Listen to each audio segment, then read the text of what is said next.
सत श्री अकाल जी सारिਆਂ ਨੂੰ। दिस इज़ कवल जी। तो अज आप डिस्कस करन जा रहे हैं अज की पैंडमिक डिसीज़ के बारे। अज की पैंडमिक डिसीज़ है कोरोना वायरस, जिन्हों आप कोविड-19 भी कह दें। सोशल मीडिया के उत्ते बहुत सारिया जड़ियाँ अफवाह इस बीमारी के उत्ते फैल रही वा, इस बीमारी का करके फैल रही वा। लोगों को इवें लगता कि अगर उन्होंने ये डिसीज़ जी हो गई आ तो वो ये मर ही जाएंगे, पर असल दे विच इहो जिहा कुछ नहीं आ। असी इहो जी सिचुएशन दे विच जदों इदां दीयां गलत फहमियां समाज दे विच फैलदियां, फिर जिहड़े इस प्रोफैशन दे नाल रिलेटेड लोग ने उन्हां दी एक जिम्मेवारी बन जांदी आ कि वो अगे आउण ते समाज नूं इस चीज़ तो, इस बीमारी तो जाणू कराउण। सो मेरा भी एक फर्ज बनदा कि मैं भी समाज दे सामने आवां ते इस बीमारी तो लोकां नूं जागरूक करावां। सब तो पहलां जिहड़ा ये बीमारी है ये कित्थों फैली, किवें फैली, की इहदी रोकथाम ਜਾਂ ਆਪਾਂ ਕਿਵੇਂ ਕਰ ਸਕਦੇ ਹਾਂ, ਤਾਂ ਕਿਹੜੇ ਪ੍ਰੀਕਾਸ਼ਨ ਸਾਨੂੰ ਲੈਣੇ ਚਾਹੀਦੇ ਆ, ਅਗਰ ਕਿਸੇ ਨੂੰ ਇਹ ਵਾਇਰਸ ਹੋ ਜਾਂਦਾ ਤੇ ਕੀ ਹੁੰਦਾ, ਇਹ ਸਾਰੀ ਚੀਜ਼ ਦੇ ਬਾਰੇ ਜਿਹੜਾ ਵਾ ਆਪਾਂ ਇਸ ਵੀਡੀਓ ਦੇ ਵਿੱਚ ਜਿਹੜਾ ਵਾ ਉਹ ਕੀ ਆ ਡਿਸਕਸ ਕਰਾਂਗੇ। ਸਭ ਤੋਂ ਪਹਿਲਾ ਕੇਸ ਜੋ ਕਰੋਨਾ ਦਾ ਸਾਹਮਣੇ ਆਇਆ ਉਹ ਵੁਹਾਨ ਸ਼ਹਿਰ ਤੋਂ ਸੀ, ਜੋ ਚਾਈਨਾ ਦੇ ਵਿੱਚ ਹੈ। ਜਦੋਂ ਆਊਟਬ੍ਰੇਕ ਹੋਇਆ ਸੀਗਾ ਉਸ ਤੋਂ ਪਹਿਲਾਂ ਬਹੁਤ ਸਾਰੇ ਲੋਕ ਬਿਜ਼ਨਸ ਦੇ ਸਿਲਸਿਲੇ ਦੇ ਵਿੱਚ, ਪੜ੍ਹਾਈ ਦੇ ਲਈ ਜਾਂ ਘੁੰਮਣ ਫਿਰਨ ਦੇ ਲਈ ਵੁਹਾਨ ਸ਼ਹਿਰ ਦੇ ਵਿੱਚ ਗਏ ਹੋਏ ਸੀਗੇ ਜਾਂ ਚਾਈਨਾ ਦੇ ਵਿੱਚ ਗਏ ਹੋਏ ਸੀਗੇ। ਜਦੋਂ ਵਾਪਸ ਆਏ ਤੇ ਇੱਕ ਦੇਸ਼ ਤੋਂ ਦੂਸਰੇ ਦੇਸ਼, ਦੂਸਰੇ ਤੋਂ ਤੀਸਰੇ, ਇਸ ਤਰੀਕੇ ਦੇ ਨਾਲ ਪੂਰੀ ਦੁਨੀਆ ਦੇ ਵਿੱਚ ਇਹ ਜਿਹੜੀ ਇਨਫੈਕਸ਼ਨ ਸੀ ਉਹਨਾਂ ਲੋਕਾਂ ਦੇ ਦੁਆਰਾ ਫੈਲ ਗਈ। ਸਭ ਤੋਂ ਪਹਿਲਾਂ ਸਵਾਲ ਇਹ ਉੱਠਦਾ ਕਿ ਇਹ ਬਿਮਾਰੀ ਫੈਲਦੀ ਕਿਵੇਂ, ਤੇ ਇਹ ਬਿਮਾਰੀ ਜਿਹੜੀ ਫੈਲਦੀ ਆ ਇਹ ਕਲੋਜ਼ ਕੰਟੈਕਟ ਦਾ ਕਰਕੇ ਫੈਲਦੀ ਆ, ਸਾਹ ਦੇ ਨਾਲ ਫੈਲਦੀ ਆ। ਇੱਕ ਰੈਸਪੀਰੇਟਰੀ ਡਿਸੀਜ਼ ਆ, ਸਾਹ ਨੱਕ ਤੋਂ ਹੁੰਦਾ ਹੋਇਆ ਸਿੱਧਾ ਲੰਗਸ ਦੇ ਵਿੱਚ ਪਹੁੰਚ ਜਾਂਦਾ, ਸਾਨੂੰ ਸਾਰਿਆਂ ਨੂੰ ਪਤਾ। तो ये जोड़े वायरस आ ये जो साह के राही लंग्स तक पहुँचते तो लंग्स के नाल जाके उत्थे चिपक जाते हैं, फिर उत्थे ये वधना फुलना स्टार्ट कर देंगे। कहने का भाव कि मल्टीप्लाई इन्हां दी होनी जिहड़ी आ ओह की आ शुरू हो जाती है। 1 तो 2, 2 तो 4 ये बहुत सारे वायरस जिहड़े उत्थे बन जाते हैं। हुण मेन जिहड़ा इहदा सिम्पटम आ वो आपां देखिया कि साह दे नाल ही ये बीमारी जिहड़ा वायरस अंदर चल जाता, तो इहदे जिहड़े मेन सिम्पटम आ वो किहदे नाल रिलेटेड होणगे, साडे लंग्स के नाल ही रिलेटेड होणगे। दैन दूसरी चीज़ इत्थे हुण आ जाती है कि अगर ये वायरस जिहड़ा वा ये खाण वालियां चीज़ां दे नाल पेट दे विच अंदर चला जांदा ते पेट दे विच खाना पहुँचाउण दे लई जो प्रोजैक्शन हुंदी आ उहदे नाल ये वायरस जिहड़ा पेट दे अंदर ही मर जांदा। सो इत्थे क्लीयर हो जांदा कि खाण दे नाल ये वायरस जिहड़ा वा वो नहीं फैलदा। हुण दूसरी गल जिहड़ी इत्थे आ जांदी आ कि एक लोगों ने मनां दे विच कन्फ्यूजन आ कि नॉन वैज खाण दे नाल ये वायरस जिहड़ा वा वो फैलदा वा। ये बिल्कुल गलत गल आ, नॉन वैज दे नाल ये बिल्कुल नहीं फैलदा। आउटफिट जदों होया सी ते वुहान दे विच सी फूड मार्केट सीगी एक, जिथों ये जिहड़ी इहदी शुरुआत हुई। ये सी फूड मार्केट दे विच बहुत सारे सानूं पता वा कि इत्थे लिविंग एनीमल्स होणगे, फिशिस वगैरह जां समुंदर दे विचों जिहड़े इन्हां ने जीव कड्ढे होणगे वो होणगे। ते रिसर्च के अकॉर्डिंग ये चीज़ का पता लगाया गया कि एक ह्यूमन वायरस ते एक एनीमल वायरस दोवां दी जो आपस दे विच मिले उन्हां दी म्यूटेशन हुई तो उस तो एक नवा वायरस जिहड़ा वो आ गया जिन्हों उन्होंने नाम दिता नोवल कोरोना वायरस। ठीक है, तो अज दे समय दे विच ये पूरी तरीके दे नाल ह्यूमन वायरस जिहड़ा वा वो बन गया तो एक इंसान तो दूसरे इंसान नूं जिहड़ा एक ही फैलदा वा। मान लो कि मैनू ये जिहड़ी आ ये डिसीज़ आ जां ये इन्फैक्शन जिहड़ी आ हो चुकी आ। हुण मैं 2 तरीके दे नाल ये जिहड़ी आ इन्फैक्शन आ वो अगे फैला सकदा। सब तो पहला की आ कि मान लो मैनू खांसी आ रही है तो मैं खांसी हवा दे विच कर दिना। हुण मैं हवा दे विच खांसी कीती ते दूसरा की आ कि मैं वो खांसी नूं अपने हत्थां दे नाल कर लैना। कहण दा कि मैं हत्थ दे नाल रोकदा, मैं इदां खांसी करूँगा। कहण दा भाव कि दोवां केसिस दे विच जदों मैं हवा दे विच जिहड़ा सीगा वो खांसी कीती सी उदों वो वायरस जिहड़ा मेरी बॉडी दे विचों बाहर निकलिया वो की आ 1 तो 1.5 मीटर की दूरी ते जाके की आ डिग जाएगा। 1 तो 1.5 मीटर की दूरी दे विच अगर कोई उस जगह ते इंसान आ जां कोई चीज़ पई हुई आ उहदे उपर जाके जो वायरस टिक जाएगा तो अगर वो इंसान उस जगह ते टच करदा जां उहदे लागे आ तो ये वो जिहड़ी वायरस आ उहनूं भी जिहड़ा वा वो लग जाएगा तो उहनूं भी वो जिहड़ा वा होण दे जिहड़ी इन्फैक्शन होण दे जिहड़े चांसिस आ वो वध जाणगे। दूसरी गल जदों मैं हत्थां दे उपर मान लो खंघिया तो मेरे हत्थां दे नाल वो वायरस जिहड़ा वो की आ चिपक गया। हुण मैं अपने घर दे विच सोफे के उपर बैठा, मैनू उत्थों मैं पानी पीता एक गिलास के नाल, वो गिलास के नाल चिपक गया। अगर मैं न्यूज़पेपर पढ़ रहा तो न्यूज़पेपर नूं मैं टच किया वो चिपक गया। मान लो मैं हुण घरों बाहर जा रहा तो मैं अपनी लिफ्ट नूं टच किया, ਜਾਂ ਰਸਤੇ ਵਿੱਚ ਜਾਂਦੇ ਜਾਂਦੇ ਜਿਨ੍ਹਾਂ ਚੀਜ਼ਾਂ ਨੂੰ ਮੈਂ ਟੱਚ ਕੀਤਾ ਉਹ ਸਾਰਿਆਂ ਦੇ ਨਾਲ ਉਹ ਵਾਇਰਸ ਜਿਹੜਾ ਉਹ ਕੀ ਆ ਫੈਲ ਗਿਆ। ਇਸ ਤਰੀਕੇ ਦੇ ਨਾਲ ਦੋ ਤਰੀਕਿਆਂ ਦੇ ਨਾਲ ਇੱਕ ਇਨਫੈਕਟਡ ਪਰਸਨ ਜਿਹੜਾ ਵਾ ਉਹ ਇਸ ਵਾਇਰਸ ਨੂੰ ਜਿਹੜਾ ਵਾ ਸੁਸਾਇਟੀ ਦੇ ਵਿੱਚ ਫੈਲਾ ਸਕਦਾ। ਹੁਣ ਇੱਥੇ ਸਵਾਲ ਇਹ ਆ ਜਾਂਦਾ ਕਿ ਕੀ ਇਹ ਵਾਇਰਸ ਹਵਾ ਦੇ ਵਿੱਚ ਉੱਡਦਾ, ਤੇ ਇਹਦਾ ਜਵਾਬ ਆ ਨਹੀਂ, ਇਹ ਹਵਾ ਦੇ ਵਿੱਚ ਬਿਲਕੁਲ ਨਹੀਂ ਉੱਡਦਾ। ਜਿੱਦਾਂ ਮੈਂ ਪਹਿਲਾਂ ਵੀ ਦੱਸਿਆ ਕਿ ਜਦੋਂ ਮੈਂ ਖਾਂਸੀ ਕੀਤੀ ਤਾਂ ਇਹ ਵਾਇਰਸ 1 ਤੋਂ 1.5 ਮੀਟਰ ਦੂਰੀ ਤੇ ਜਾ ਕੇ ਨੀਚੇ ਡਿੱਗ ਜਾਏਗਾ, ਇਸ ਕਰਕੇ ਇਹ ਹਵਾ ਦੇ ਵਿੱਚ ਉੱਡਦਾ ਨਹੀਂ ਆ। ਹੁਣ ਨੈਕਸਟ ਕੁਐਸਚਨ ਆ ਕਿ ਇਹਦੇ ਸਿੰਪਟਮ ਕੀ ਆ, ਵਾਇਰਸ ਦੇ ਕੀ ਲੱਛਣ ਆ।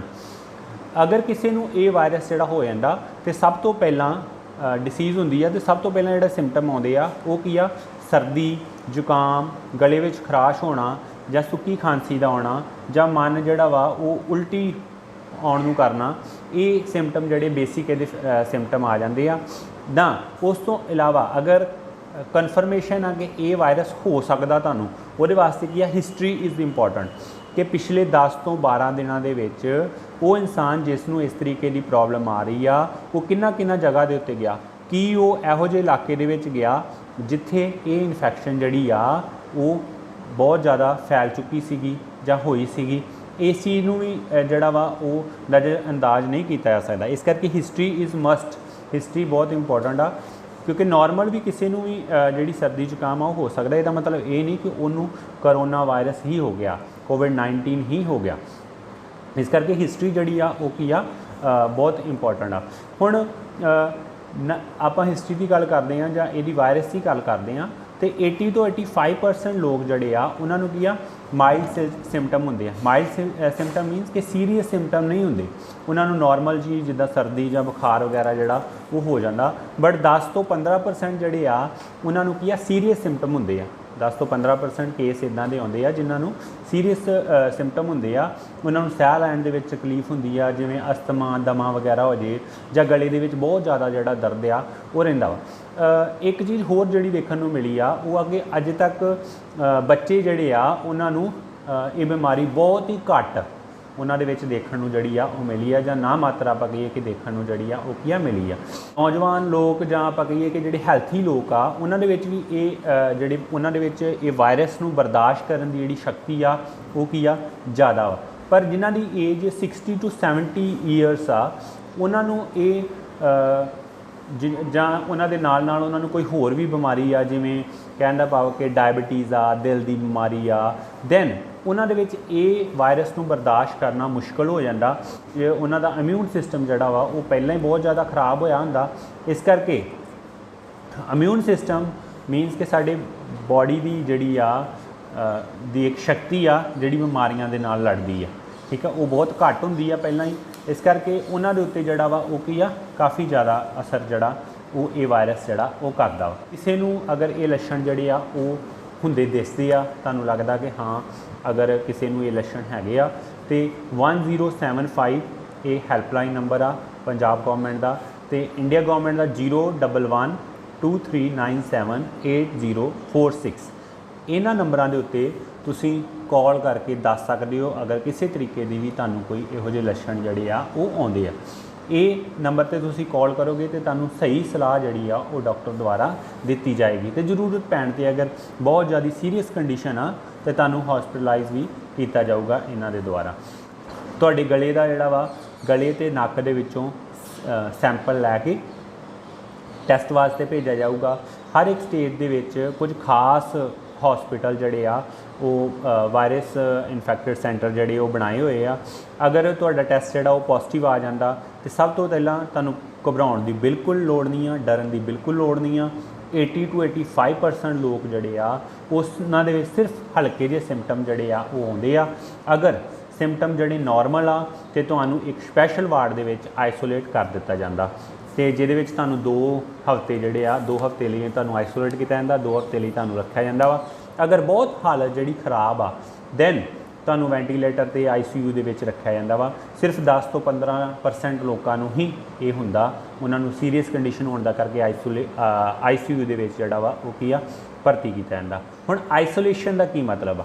ਆਈਸੋਲੇਸ਼ਨ ਬਹੁਤੇ ਲੋਕਾਂ ਨੂੰ ਆ ਕਿ ਆਈਸੋਲੇਸ਼ਨ ਦੇ ਵਿੱਚ ਸਾਨੂੰ ਪਾ ਦਿੱਤਾ, ਸਾਨੂੰ ਪਤਾ ਨਹੀਂ ਸ਼ਾਇਦ ਜੇਲ੍ਹ ਦੇ ਵਿੱਚ ਹੀ ਬੰਦ ਕਰ ਦੇਣਾ ਜਾਂ ਸਾਨੂੰ ਪਤਾ ਨਹੀਂ ਕਿੱਥੇ ਬੰਦ ਕਰ ਦੇਣਾ, ਤੇ ਇਹੋ ਜਿਹੀ ਕੋਈ ਗੱਲ ਨਹੀਂ ਆ।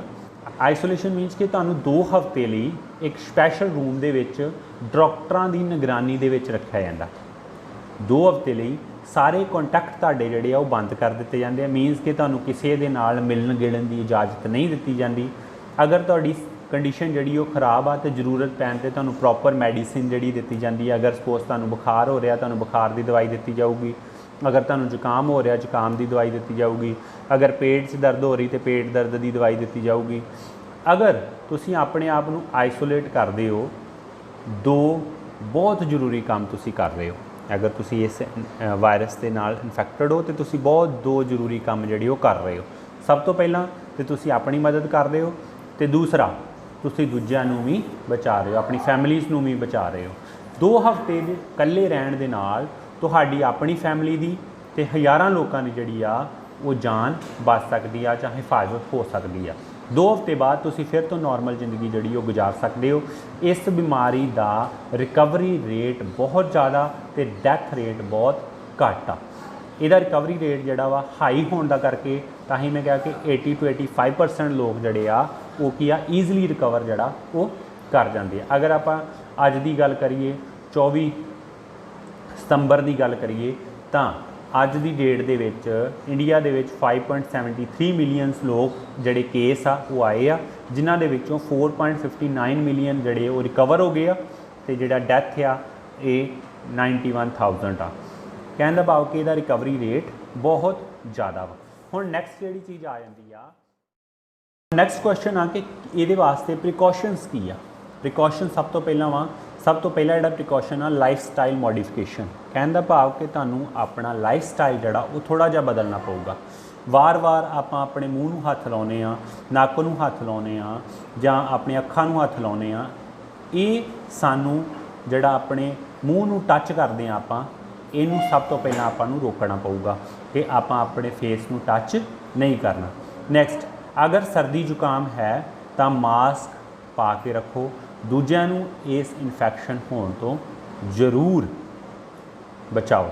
ਤੇ ਅਗਰ ਤੁਹਾਡਾ ਮਾਸਕ ਗਿੱਲਾ ਹੋ ਜਾਂਦਾ ਤੇ ਤੁਰੰਤ ਉਹਨੂੰ ਰਿਮੂਵ ਕਰਕੇ ਚੇਂਜ ਕਰ ਲਓ। ਨੈਕਸਟ, ਜਰਨਲ ਮਾਸਕ ਜਿਹੜਾ ਵਾ ਉਹਦੇ ਨਾਲ 100% ਸੇਫਟੀ ਨਹੀਂ ਆ। ਇਸ ਕਰਕੇ ਸਰਜੀਕਲ ਮਾਸਕ ਜਾਂ N95 ਮਾਸਕ ਜਿਹੜਾ ਵਾ ਉਹ ਕਾਫੀ ਹੱਦ ਤੱਕ ਜਿਹੜੀ ਉਹ ਸੇਫਟੀ ਹੈ। ਬਟ N95 ਮਾਸਕ ਜਿਹੜਾ ਇਹ ਸਾਰਿਆਂ ਲਈ ਰਿਕਮੈਂਡਡ ਨਹੀਂ ਆ। ਜੋ ਹੈਲਥ ਕੇਅਰ ਦੇ ਲੋਕ ਆ, ਜੋ ਮਰੀਜ਼ਾਂ ਦੇ ਬਹੁਤ ਕਲੋਜ਼ ਲੈਂਦੇ ਆ, ਉਹਨਾਂ ਲਈ ਹੀ ਇਹ ਜ਼ਰੂਰੀ ਆ। ਲਗਾਤਾਰ ਮਾਸਕ ਪਾਉਣਾ ਵੀ ਜ਼ਰੂਰੀ ਨਹੀਂ ਆ ਜੇ ਤੁਸੀਂ ਘਰ ਵਿੱਚ ਹੋ, ਪਰ ਜੇਕਰ ਤੁਸੀਂ ਬਾਹਰ ਪਬਲਿਕ ਪਲੇਸ ਦੇ ਵਿੱਚ ਜਾ ਰਹੇ ਹੋ ਤਾਂ ਮਾਸਕ ਜ਼ਰੂਰ ਪਾ ਕੇ ਰੱਖੋ।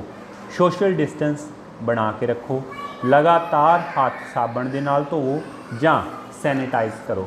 ਇਸ ਤੋਂ ਇਲਾਵਾ ਅਗਰ ਤੁਸੀਂ ਬਾਹਰ ਹੋ, ਘਰ ਆਉਂਦੇ ਹੋ ਤਾਂ ਆਪਣੇ ਸਾਰੇ ਕੱਪੜੇ ਬਦਲ ਲਵੋ। ਮੂੰਹ ਤੇ ਹੱਥ ਨੂੰ ਚੰਗੀ ਤਰ੍ਹਾਂ ਧੋਵੋ। ਭੀੜ 'ਚ ਜਾਣ ਤੋਂ ਪਰਹੇਜ਼ ਕਰੋ ਜਾਂ ਭੀੜ ਦੇ ਵਿੱਚ ਜਾਣ ਤੋਂ ਆਪਣੇ ਆਪ ਨੂੰ ਰੋਕੋ। ਜਿਵੇਂ ਵਿਆਹ ਸ਼ਾਦੀ ਦੀ ਭੀੜ ਹੋਈ, ਰਾਜਨੀਤਿਕ ਭੀੜ ਆ ਜਾਂ ਕਿਸੇ ਵੀ ਕਿਸਮ ਦੀ ਕੋਈ ਭੀੜ ਆ। ਹੱਥ ਮਿਲਾਉਣ ਤੇ ਗਲੇ ਮਿਲਣਾ ਅਜੇ ਫਿਲਹਾਲ ਤੁਸੀਂ ਬੰਦ ਰੱਖੋ। ਅਜੇ ਕਿਸੇ ਨੂੰ ਵੀ ਹੱਥ ਨਾ ਮਿਲਾਓ ਤੇ ਨਾ ਹੀ ਕਿਸੇ ਦੇ ਗਲੇ ਮਿਲੋ। ਹਰ ਇੱਕ ਇਨਸਾਨ ਤੋਂ 2 ਤੋਂ 3 ਮੀਟਰ ਦੀ ਦੂਰੀ ਬਣਾ ਕੇ ਰੱਖੋ। ਜ਼ਿਆਦਾਤਰ ਪੱਕਿਆ ਹੋਇਆ ਜਿਹੜਾ ਖਾਣਾ ਵਾ ਉਹ ਖਾਓ ਤੇ ਗਰਮ ਪਾਣੀ ਦਾ ਜਿਹੜਾ ਵਾ ਸੇਵਨ ਕਰੋ। ਇਹਦੇ ਨਾਲ ਆਪਾਂ ਇਸ ਬਿਮਾਰੀ ਤੋਂ ਜਿਹੜਾ ਵਾ ਉਹਨੂੰ ਇਸ ਵਾਇਰਸ ਤੋਂ ਡਰਨ ਦੀ ਬਿਲਕੁਲ ਲੋੜ ਨਹੀਂ।